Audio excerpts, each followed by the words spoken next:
So the title I chose for my talk this evening is Speaking from the Heart, Truth and Love in Communication.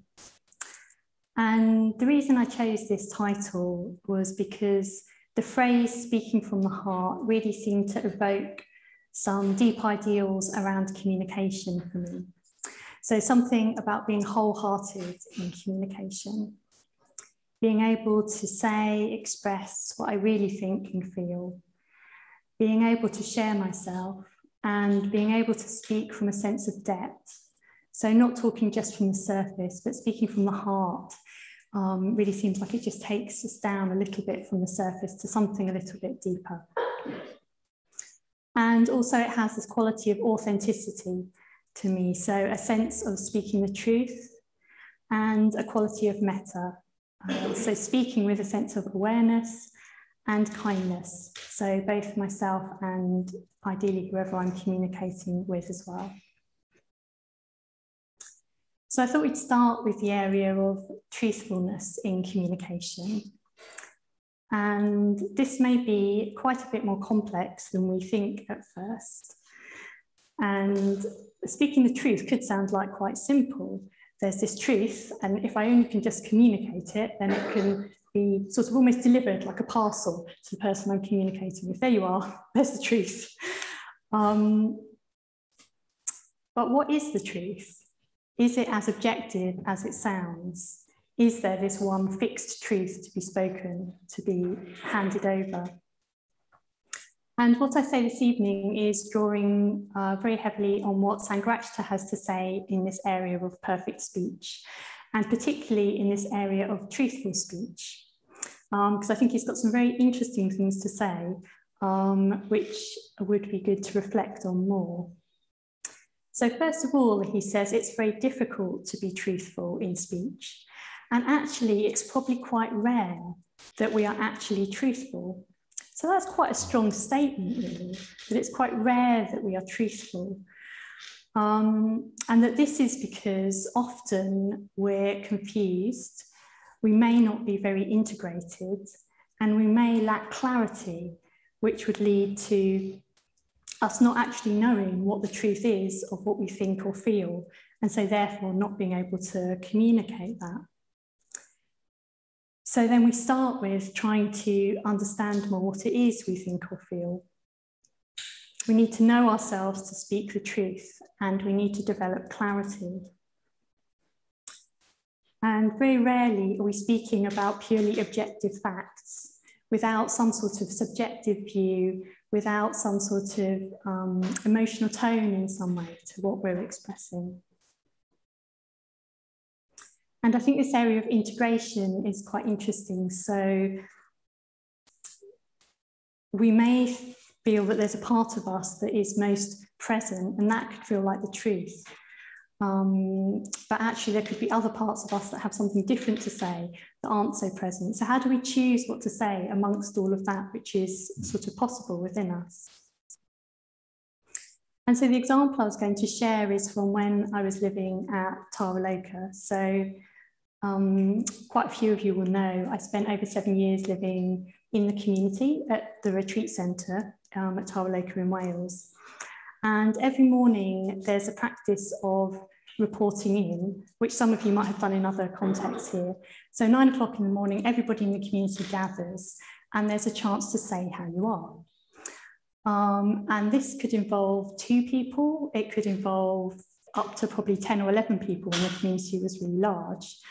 And it could last anything from 20 minutes to an hour. So it's a very sort of open situation of communication, and I did reflect quite a lot on how to communicate. I don't think it's always an easy situation to communicate in, and what we're trying to say is something about how we are, but also in relation to how we're practicing, maybe our meditation, how we're relating our experience to the Dharma. And something I realized over time was that I did have this choice about what I could communicate based on this principle of integration, these different aspects of myself that all had slightly different things to say.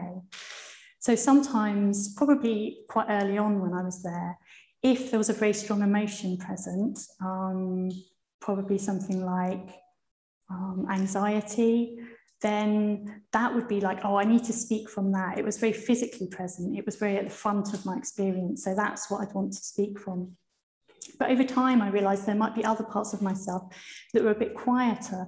Actually, the effect of speaking from them and not so much from this emotion that was at the forefront would sort of strengthen and encourage those parts to emerge more.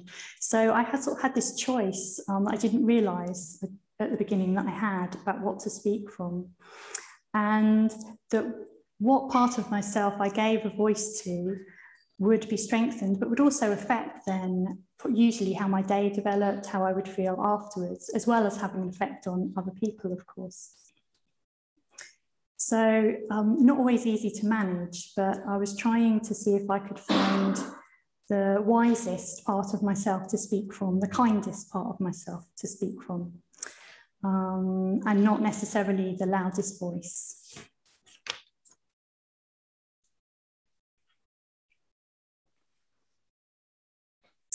And another point that Sangharakshita makes about truthful speech is that truth isn't spoken in a vacuum, of course. So truth is spoken to someone. Truth is relational.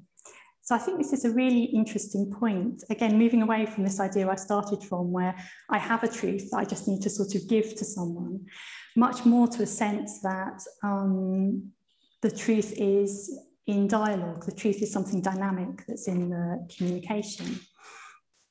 So in working out how we can speak from the heart, how we can speak truthfully, it involves having an awareness of the person, the people we're communicating with, how they might receive what we're saying, what the effect of our speech might be.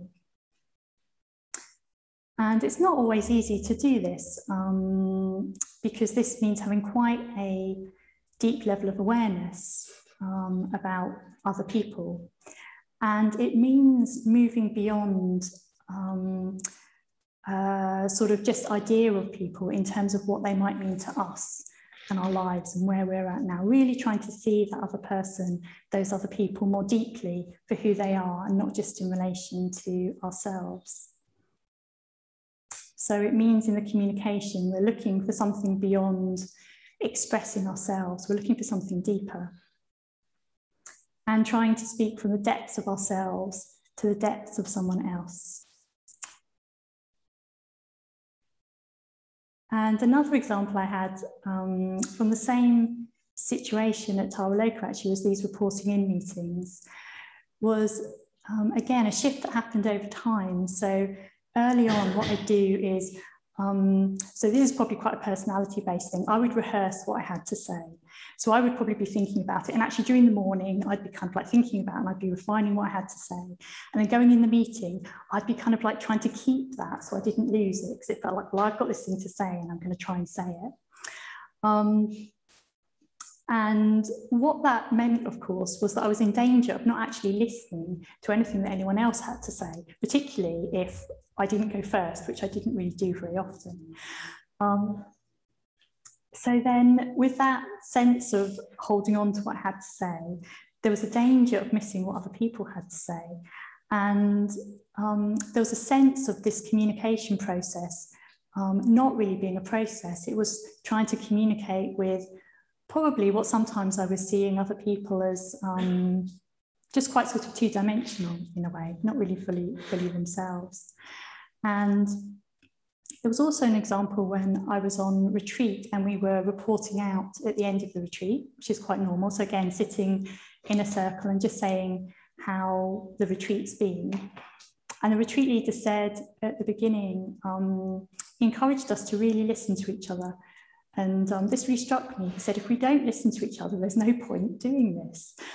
And I thought, oh yeah, that's really true, that if I'm just sitting there the whole time waiting and making sure that I've got the thing that I want to say, I'm just really missing this whole circle of people and what they want to communicate. So speaking truthfully, we're then trying to speak in relationship, being aware of other people, aware of what the effects of our speech might be. And I've got a quote from Sangharakshita, so this is from Living Ethically, about truthful speech. And he says, Truth is something more than simple facts. Truth is not a thing to be dumped on people. It is truthful communication. Truth is non-deception in action. Facts can be known in a coldly objective way, but knowing the truth involves appreciating what those facts mean for people and how they connect with them. The time has to be right, the other person has to be receptive, and we ourselves have to be in a positive, kindly frame of mind. So we're holding an awareness of others in truthful communication, and also seeing that there might be a tension at times between truth and between a sense of care in our communication. So that's another area that we need to navigate through. And again, Sangharakshita says, the choice between truth and reassurance is often a hard one to make, but it is one that the spiritual life at bottom is all about. That's quite another strong statement. So in truthful speech, we're really trying to see what the effects of our speech might be. And an example of this sort of area could be around giving someone feedback about something. And so this is now a hypothetical example rather than something that has actually happened. But it could be, say, that after giving this talk this evening, Maitrisara at the end of the evening might say, oh, it's a really good talk, Maitrimati, really good, well done. Now, whether she would or not, she may have in mind, oh, I think that point you made could have been a little bit clearer, or I think maybe if you did it a little bit like that, maybe people would have understood it a bit more. She might have those sorts of ideas, she might not, about the talk in terms of the feedback. So then she would have a few options about how to respond. Knowing Maitrisara, I really doubt that at 9 o'clock at night she would want to go through some various points in how my talk could have been better. She might not think that that was quite the right time. So if somebody makes that choice of only saying a part of feedback, a part of what they think of a situation, is it still truthful speech? You could say, is truthful speech about just saying everything you think about what's happened? Well, no, that wouldn't be the case. And if we go back to what Sangharakshita was saying about these three areas, so if we want to speak the truth, we're looking for the right time, the other person to be receptive, and ourselves to be in a positive, kindly frame of mind. So in the area of receptivity, it could be that sometime next week I go to Maitrisara and I say, I'd really appreciate knowing what you thought about my talk, and particularly if there weren't any areas where you thought maybe I could have done something a bit differently, or maybe there might be areas of improvement. That would be then showing a sort of receptivity. So then it's easy for Maitrisara to know, oh, Maitrimati is kind of looking for information in this sort of area. If I have something, then I could communicate it. So finding the right time and looking for that the other person is receptive are keys for if we want to engage in this sort of communication. And it can be helpful for somebody else to know what you're looking for in a communication. So there was somebody recently who was saying to me, oh, quite often when I talk to people, they just give me empathy. And I don't want empathy, I want advice. And I said, well, probably that person's not just going to crash in there with advice, because advice is quite a tricky thing to give to somebody. But maybe if you just say to them, actually, what I'm looking for is just your opinion and what you think about this situation, then that person knows what you're looking for communication. So that can be really helpful. So we're looking for a sensitivity in this area, but also there might be times when speaking the truth feels important, even if it might cause pain to the other person. So we might have an awareness of this, that it would be painful for them, and yet it still feels important for them to know. And I'm sure we've all had situations where this has been the case. And yeah, the example I was going to give in this area was around Taraloka as well. So this was about when I decided that I wanted to leave the community. And it was something that it felt quite difficult to communicate about, and was something that was probably quite difficult for people to receive. And yeah, of course, it is something that I needed to say. So I was trying to find the right time to communicate it. I was trying to bring a sensitivity to how I communicated it. But if I tried to delay it or not actually tell people, then that would affect them in a different way. Something sort of changed in their world and they don't know about it. So it was important to communicate it. So there's a sensitivity, but then sometimes there is the need to speak the truth, even if it might cause some pain. So how do we practice this to become more truthful and more loving in our speech? So some areas that I've looked at, one area is around awareness. So we become more truthful, more loving in our speech by becoming more aware of ourselves, trying to develop our awareness and sensitivity to other people. We try to cultivate kindness, again, towards ourselves, towards other people. And also it involves wisdom. So it involves some understanding of the effects of our actions, some understanding of karma, so that our actions will have an effect. They will change ourselves, they will change our relationships, they will create our world. And that sometimes we need to challenge our views about ourselves, other people, the world. And sometimes we need to have courage in our communication. We need to have courage to go beyond ourselves. And we need to have courage sometimes to say these things that might be difficult, but might need to be said. And we can try to speak from what is best in ourselves. We can try and speak from the wisest parts of ourselves. We can try and see and encourage the wisest parts of others. And in this way, try to use our speech to become wiser ourselves, to support ourselves, and to support other people to grow.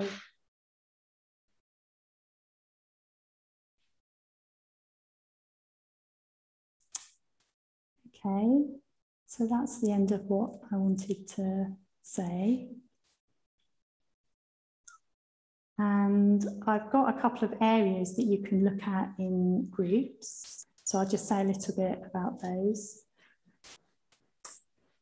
The first area you could explore is around factual accuracy. So this is the idea that it's actually quite difficult for us to accurately describe events without exaggeration, minimizing, some sort of spin on those events. So the first invitation in the group is, only to share whatever you feel comfortable sharing, but to describe a recent event or conversation that was a bit difficult. So you could start with how you might normally describe it without trying to encourage lots of unskillful speech. So an example could be something like, I had a really difficult conversation with my manager yesterday. I'm really finding it difficult at the moment. And taking something and seeing if you can go through and describe the event in a different way that might be more accurate without looking at anything that might be bringing a more subjective view in. So taking a recent event or conversation that was a bit difficult and seeing if you can describe it factually. And if you can't think of anything, you could just try to describe something about your day-to-day factually, which probably would be easier. And then the second area is more around the area of meta in communication. And so this is looking to see if there's a communication that you could have that could be really helpful for someone else. So just reflecting on that. Is there something you could say to someone that would be really helpful, which doesn't have to be in the area of something difficult, some sort of critical feedback. It could be, is there someone who you could thank for something? Or is there someone who you could rejoice in?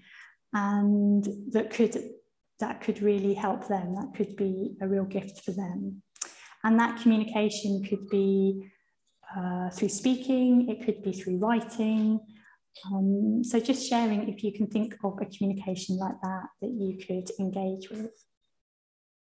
So looking in those two areas, the first one around the truthfulness in terms of factual accuracy, and the second one around meta in terms of communication. So those were two areas.